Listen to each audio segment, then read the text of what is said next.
Leader TV में हिकु भेरो ॿीहर ख़ुशि आमदीद। असांजूं ॻाल्हियूं साईं डॉक्टर मोहम्मद अली महसर साहब सां जारी आहिनि।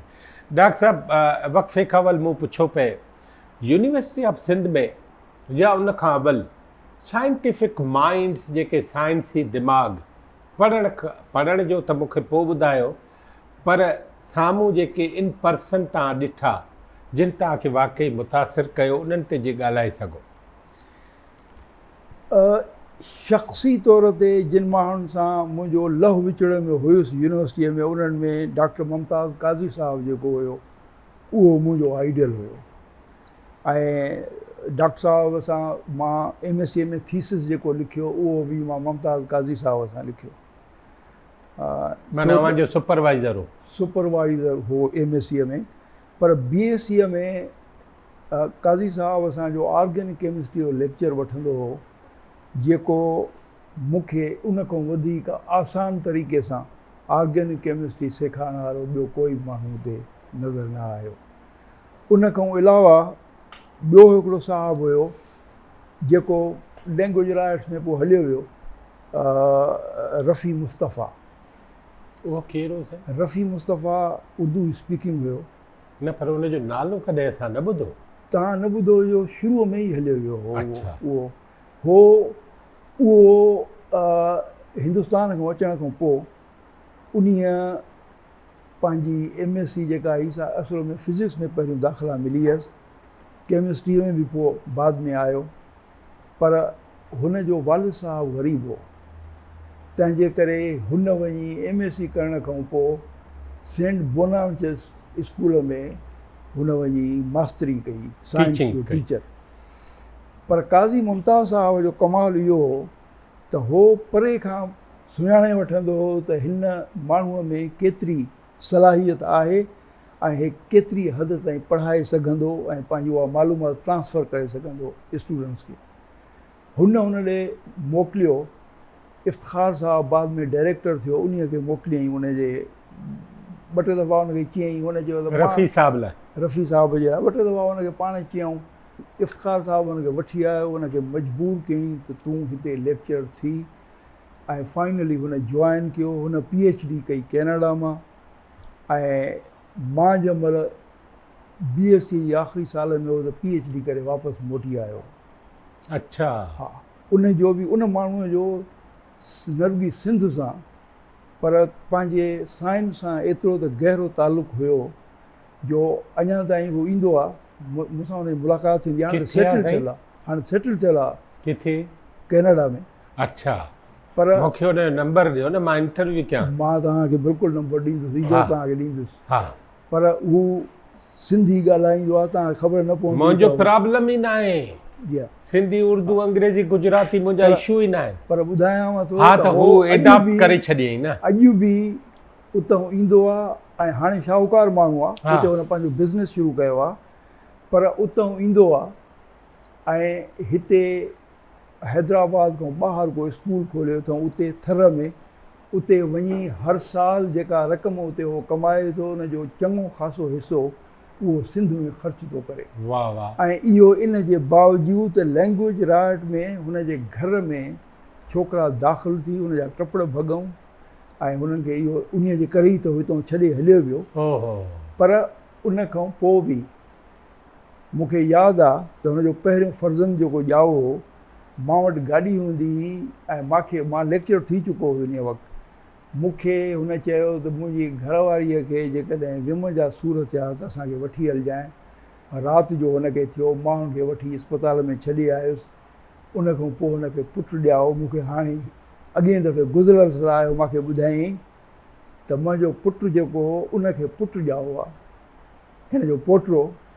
हिन जे पोटे जी मेमण ख़ातून सिंधीअ सां कैनेडा में शादी थी आहे, ऐं उनखे तुंहिंजे मुतालिक़ पुछईं।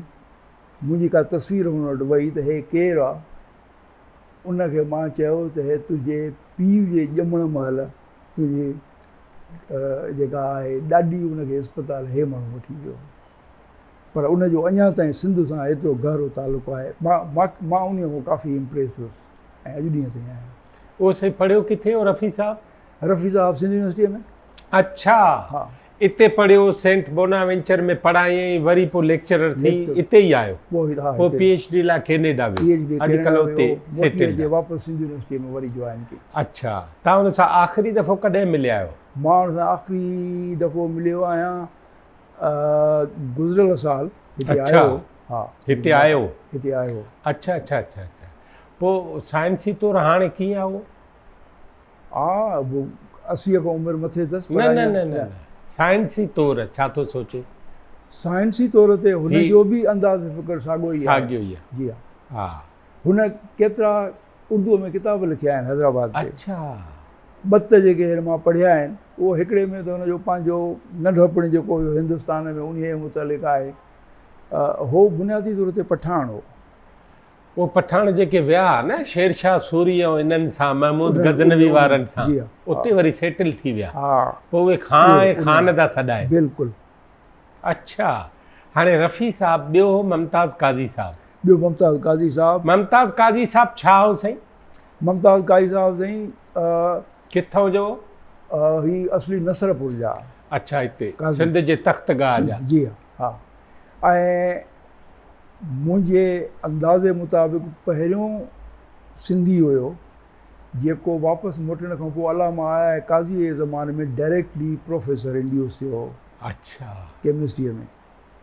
ऐं उन खां पोइ काज़ी साहब जेको आहे सो उन्हनि सिंध यूनिवर्सिटीअ मां छॾे ऐं पोइ उनखे भुट्टे साहब जे ज़माने में एजुकेशन जो सेक्रेटरी मुक़ररु कयऊं जिथों पोइ ही फाउंडर डायरेक्टर हुयो UGC जो इस्लामाबाद में यूनिवर्सिटी ग्रांट्स कमीशन। जी हा ऐं उन खां पोइ हुन साइंस में जेके अॼुकल्ह तव्हांखे इस्लामाबाद में साइंस जा जेके बि इदारा नज़र ईंदा उन्हनि मां सम्झां थो त 10 मां 9 हिन जा ठाहिया। वाह वाह उन में साईं ख़ासि उन में आहिनि साईं हिकिड़ो त मां छो त सिंध यूनिवर्सिटी छॾे वरी मां उनखे जॉइन कयो। अच्छा ओॾे विया उते मां इस्लामाबाद तव्हां खां पोइ थो पुछां तव्हांजो सफ़र पोइ था हले। कामस्टेक हुयो उहो त सभिनी OIC कामस्टेक उनजो उन फाउंडर कोऑर्डिनेटर जनरल उहे आहे। वाह ऐं उन खां अलावा ॿिया जेके नंढा जेके हिकिड़ो आहे साइंस रिसर्च काउंसिल आहे हिननि ठाही ऐं जेका PCRC इहो सॾिबो आहे। PPRC उहा ॿी आहे। अच्छा हिननि रिसर्च काउंसिल ठाही पर काफ़ी इदारनि जा नाला मूंखे एतिरा यादि हलो ठीकु आहे। पोइ काज़ी साहब ॿियो छा कयो? काज़ी साहब जी उन खां पोइ साइंस में हुन माण्हूअ पाकिस्तान में वॾो साइंस खे जेको आहे सो न रुॻी हुन पैसा वठाए ॾिना पर साइंस ऐं टेक्नोलॉजीअ जो त पोइ मिनिस्टर जी हैसियत सां जेको आहे हे रहिया काफ़ी अर्सो उन में कमु कयूं ऐं उन में तमामु घणो जेको आहे सो हुनजो कमु थियल आहे जनरली। यूनिवर्सिटी मां कॾहिं वियो? यूनिवर्सिटीअ मां साईं मां सम्झां थो 1970 जे शुरूअ में या विच धारा माना प्रोफेसर गुलाम मुस्तफा शाह साहब जे वक़्त में न हुया बिकॉज़ गुलाम मुस्तफा शाह जन 1970 खां अॻु में हुया हुते। अच्छा उहो अॻु में आहे। पोइ साईं खां पोइ केरु आयो? गुलाम मुस्तफा शाह खां पोइ मुंहिंजे ख़्याल में त मूंखे यादि नथो अचे एग्ज़ैक्टली छो त 4-5 हुया बिकॉज़ गुलाम मुस्तफा शाह अञा हुया त मां हली वियो हुउसि। छो त गुलाम मुस्तफा शाह उन दौर में बाहे जॾहिं हफ़ीज़ पीरज़ादे वारो वाक़ियो थियो आहे 73 में। जी हा जीअं ई हा आइन पास थियो हा त मुमताज़ भुट्टो साहब ऐं हफ़ीज़ पीरज़ादो बेगम भुट्टो राना लियाकत आया त हफ़ीज़ पीरज़ादे खे जेका चमाट लॻी एग्ज़ैक्टली त उन महिल साईं मुस्तफा शाह वेठो आहे वाइस चांसलर। बिल्कुलु ठीकु आहे। ऐं उते मुमताज़ काज़ी साहब तॾहिं आहे? मां न हुउसि हिते पढ़ण विया ॿाहिरि। हा पर मुमताज़ काज़ी साहब जेको आहे उहो गुलाम मुस्तफा शाह जे ज़माने में हुयो छो त मुंहिंजो ऑर्डर गुलाम मुस्तफा शाह साहब जे ज़माने में निकितो आहे। अच्छा ऐं उन खां अलावा गुलाम मुस्तफा शाह सां गॾिजी काज़ी साहब ॿियो वॾो कमु जेको सिंध यूनिवर्सिटीअ में कयो हुननि साइंस मैगज़ीन शुरू कई। हाणे साइंस मैगज़ीन ओड़ो मैगज़ीन त अॼु ॾींहं ताईं न आयो आहे। न उन बंदि माशाअल्लाह, तरक़ी असां इहा कई आहे। हा इहा कई। हा, साइंस जा फाउंडर केरु आहिनि? साइंस जो फाउंडर जेको आहे साइंस मैगज़ीन जो हा, पहिरियों एडिटर मुमताज़ काज़ी साहब हो। उनखे फाउंडर चऊं या तव्हांखे चऊं? न न, मुमताज़ काज़ी साहब। अच्छा, जी हा। मुमताज़ काज़ी साहब खां अवल त कोई कोन्हे न? उन खां अॻु में कोन्हे, छो त मैगज़ीन शुरू उन्हनि कराई न। उन कराई। हा, उन्हनि मैगज़ीन सां गॾोगॾु हुननि जो कमाल इहो हो त हू माण्हू जेके ॿियूं शयूं इम्पॉर्टेंट हूंदियूं उन सां लाॻापो रखंदड़ उहे बि सोचींदा हुआ। मसलन साइंस मैगज़ीन शुरू करण खां अॻु में हिननि साइंस कॉन्फ्रेंस शुरू कराई। न, पर सिंध साइंस सोसाइटी कंहिं ठाही? उहा बि मुमताज़ काज़ी साहब, उन जे मार्फत मुमताज़ काज़ी साहब ऐं गुलाम मुस्तफा शाह साहब। अच्छा, हा, पोइ साईं जो बि ख़्यालु हो त साइंस वधे। मुस्तफा शाह बिल्कुलु। हा। गुलाम मुस्तफा शाह जेको आहे साइंस जा वॾा सपोर्टर आहे। हा, हा, पोइ साईं उहो साइंस मैगज़ीन जेको आहे उनखे रुकावटूं त न हुयूं न, छो त यूनिवर्सिटी पाण पई कढे।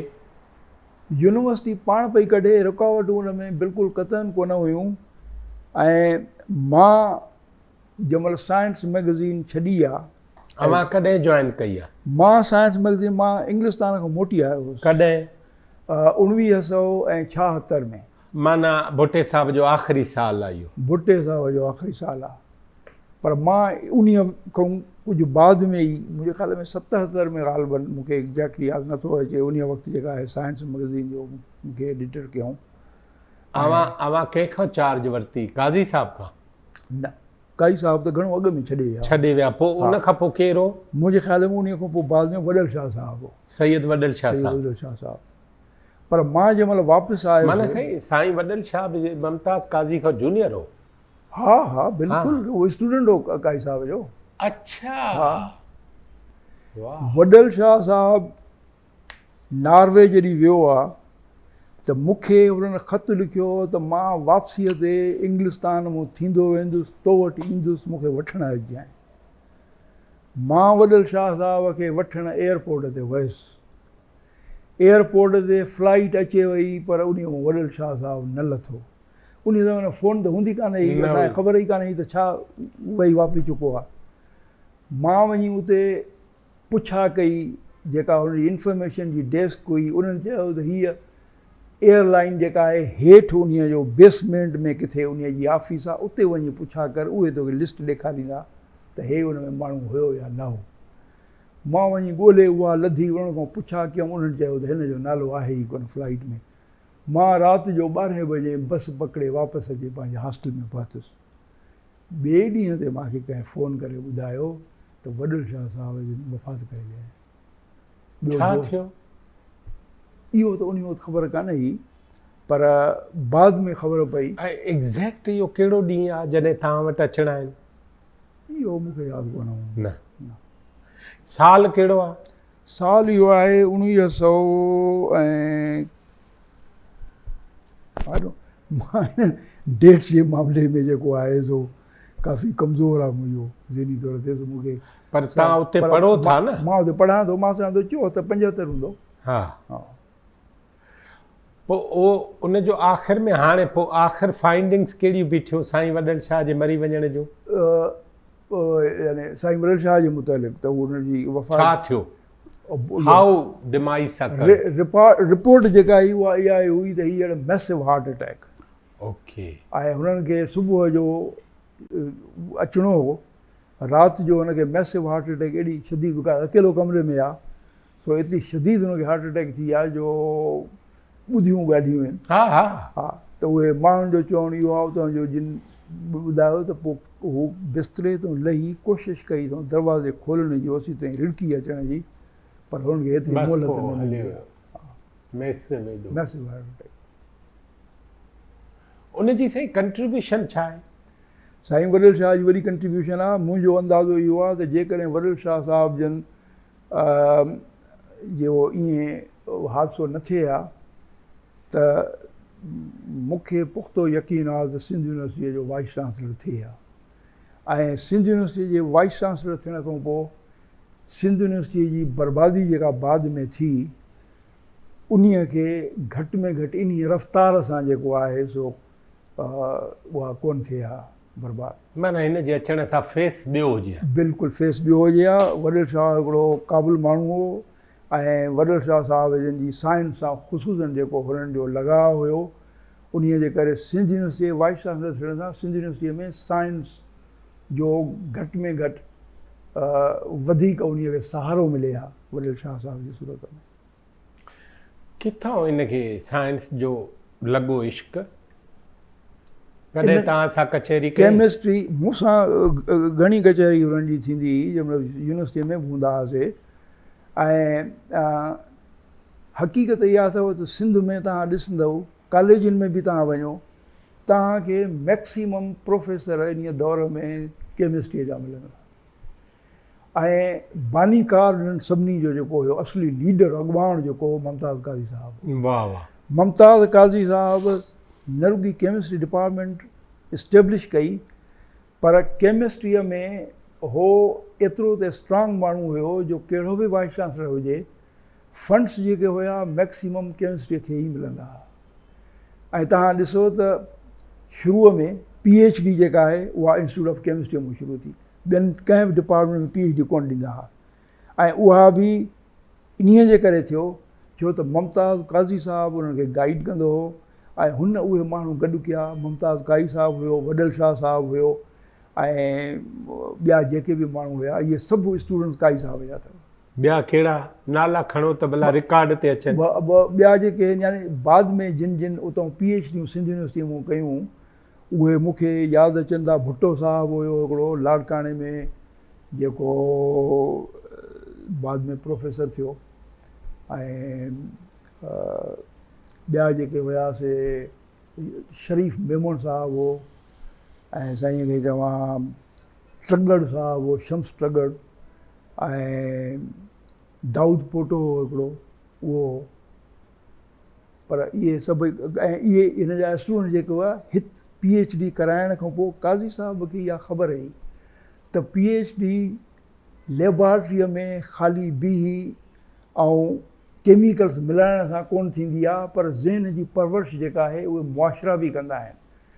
इन्हनि खे हुन पूरी कोशिशि कई त बाद में वरी हुननि खे स्कॉलरशिप मिलनि पोस्ट डॉक ॿाहिरि वञी कनि।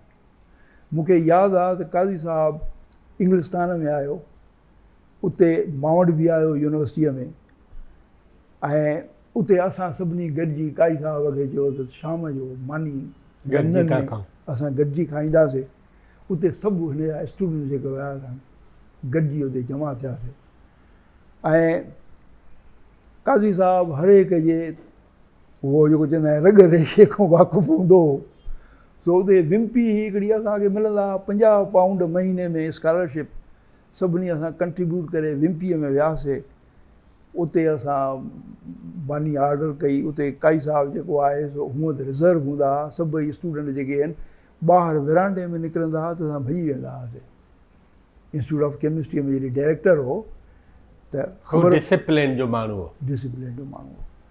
सो उते बि असां वेठा हुआसीं त ईअं ई बिल्कुलु जीअं पंहिंजो हिकिड़ो उस्ताद हुई न पर असांजो रहबर जेको आहे उहो वेठो आहे त असां सभु जेके मानी बानी अहिड़े नमूने सां पियो वेठे खाधी। पछाड़ीअ में जंहिंमहिल पैसनि ॾियण जो वक़्तु आयो त कंहिं हिकिड़े जेको असां सभिनी में वधीक अॻु भरो हो उन कोशिशि कई त काज़ी साहिबु हुनखे जेको आहे सो ईअं बि कोन चयो त न मां ॾींदुसि। हथु मथे कयईं वधीक ज़रूरत हुन में कोन थी। वाह। इहो काज़ी साहिबु ॿियो वॾो हो न। बिल्कुलु। ॿिया त स्टूडेंट वरी बि नंढा आहिनि न भले किथे बि हुजनि। हा बिल्कुलु। ऐं सिंधी कोन थो करे नंढे खे पैसा नथो ॾियणु ॾे आमतौरु। सिंधी जेको आमतौरु छा सिंधी कल्चर जेको आहे मां हाणे ताज़ो वेझर पे पढ़ियो साईं इन ते अञा पोइ था ॻाल्हाए। ठीकु आहे। मूंखे ममताज़ साहिब ते अञा ॿुधाए। ठीकु आहे। ममताज़ साहिब जूं हसरतूं कहिड़ियूं साइंस लाइ सिंध में साइंस लाइ? ममताज़ साहिबु जेको हो सिंधी जेके बि साइंस मां हितां वेंदा हुआ इस्लामाबाद पोइ त इस्लामाबाद में वञी सेटल थियो। ऐं जेके आख़िरी मूंखे मुंहिंजे ख़्याल में त 1992 में उन्हनि खे उते खपंदो हो नई कामस्टेक ठही हुई ऐं एग्ज़िक्यूटिव सेक्रेटरी खपंदो हो उन जे लाइ जंहिंजी उन्हनि खे ॻोल्हा आई मूंखे चई त तूं बि अप्लाई कर। हिते हैदराबाद आया, मुंहिंजी मुलाक़ात सां वियासीं ईअं हुनजी साईं सां मिलण जे लाइ, त मां अप्लाई कयो ऐं उते काज़ी साहब जो 92 खां वठी ऐं 96 ताईं मां काज़ी साहब सां गॾु उते कमु कयो एज़ एग्ज़ीक्यूटिव सेक्रेटरी कांस्टेबल जो। उते सिंधी ग्रेजुएट जेके आहिनि उते ईंदा हुआ काज़ी साहब वटि। काज़ी साहब हुननि खे ख़त त लिखी ॾींदो हो, पर हुन सां गॾोगॾु छो त इहे फ्री गिरी त मां वटि सभु शयूं पास थींदियूं, त मां हिकिड़े दफ़े काज़ी साहब खे पुछा कई त साईं सभु अचनि था पिया, तव्हां सभिनी खे ख़त लिखी था ॾियो पिया, ऐं पर इन्हनि जो लाइक़ु हुजणु या न हुजणु जेको आहे उन जी तव्हांखे ख़बर कान्हे, छो त मां त ॾिसां थो त केतिरा अहिड़ा बि आहिनि जेके केमिस्ट्रीअ जा न आहिनि, तव्हां सुञाणो बि कोन था उन्हनि खे। काज़ी साहब चवंदो हो त इहा ॻाल्हि न आहे, भली मां न सुञाणंदो हुजां, पर मां इस्लामाबाद में में उमेदु रखी अचनि था, मां पंहिंजे वस आहार पूरी कोशिशि कंदुसि हिननि खे हर क़ीमत ते जिथे थी सघे थो।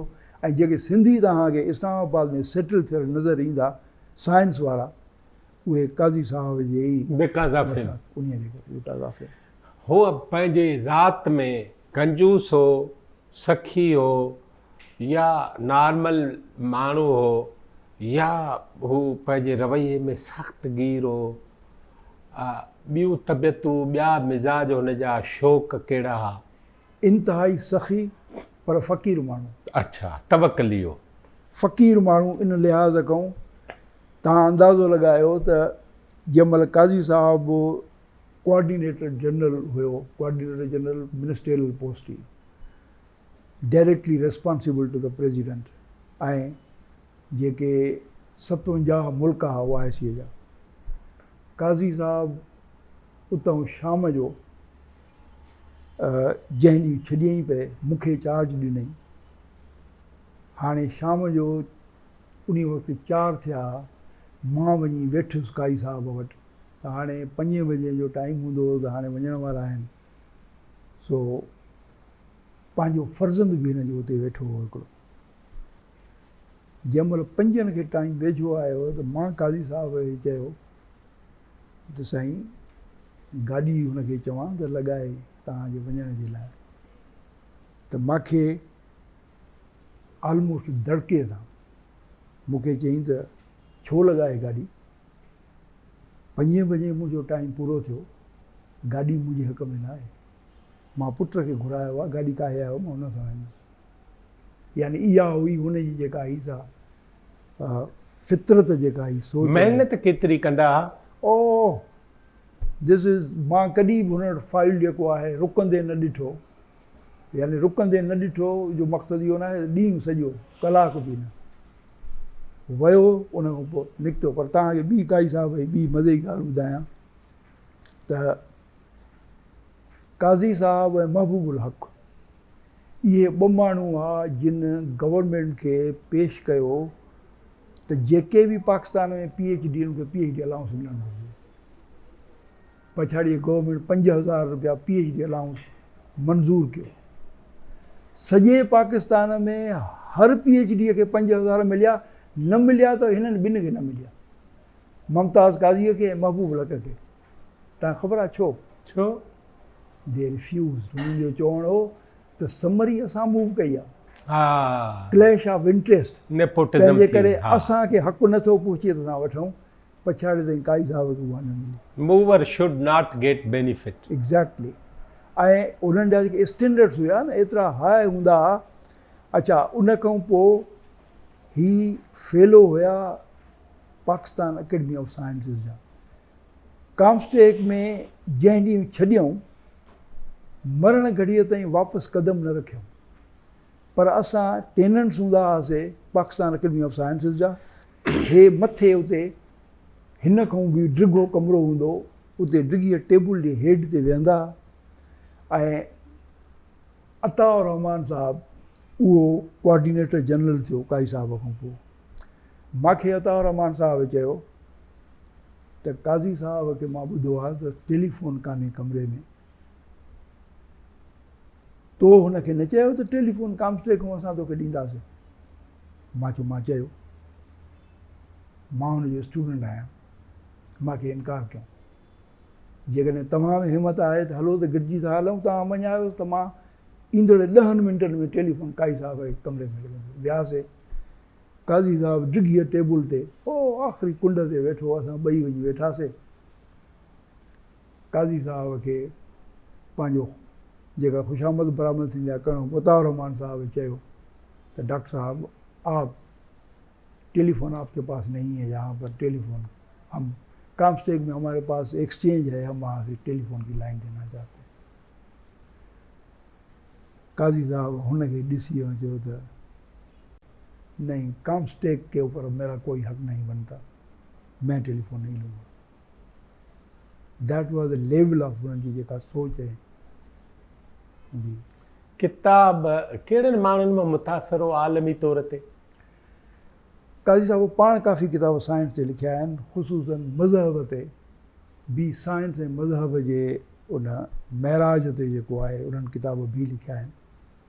ऐं मुतासिर त मुंहिंजे ख़्याल में त सियासी तौर ते त मां नथो ॼाणा त कंहिंखां मुतासिर हुया, पर मां हुननि सां गॾु ट्रेवल कंदो हुउसि, असां ॿाहिरि वेंदा हुआसीं।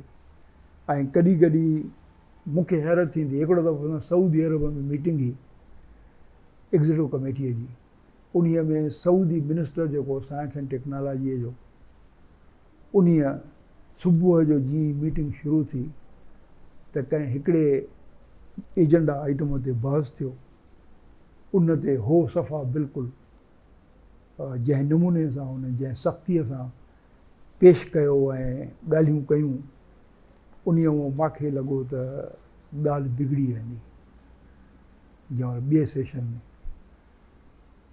लंच ते ॿाहिरि निकितासीं, मानी खाइण महिल उथियासीं उतां, त मां काज़ी साहब खे चयो, मां डॉक्टर साहब मामिलो त बिगड़ंदो थो वञे। मूंखे जवाबु ॾिनई, चुप करे वेह, ॾिस छा थो थिए।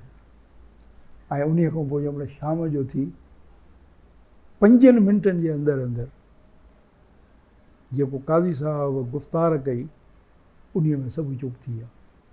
मिनिस्टर जो हिकिड़ो बि सपोर्टर न रहियो। पछाड़ी में एजेंडा आइटम जेको आहे उहो ईअं पास थी वियो, ॼण त उहो बहस खां सवाइ असां सॼो रिकॉर्ड कयो मामिलो।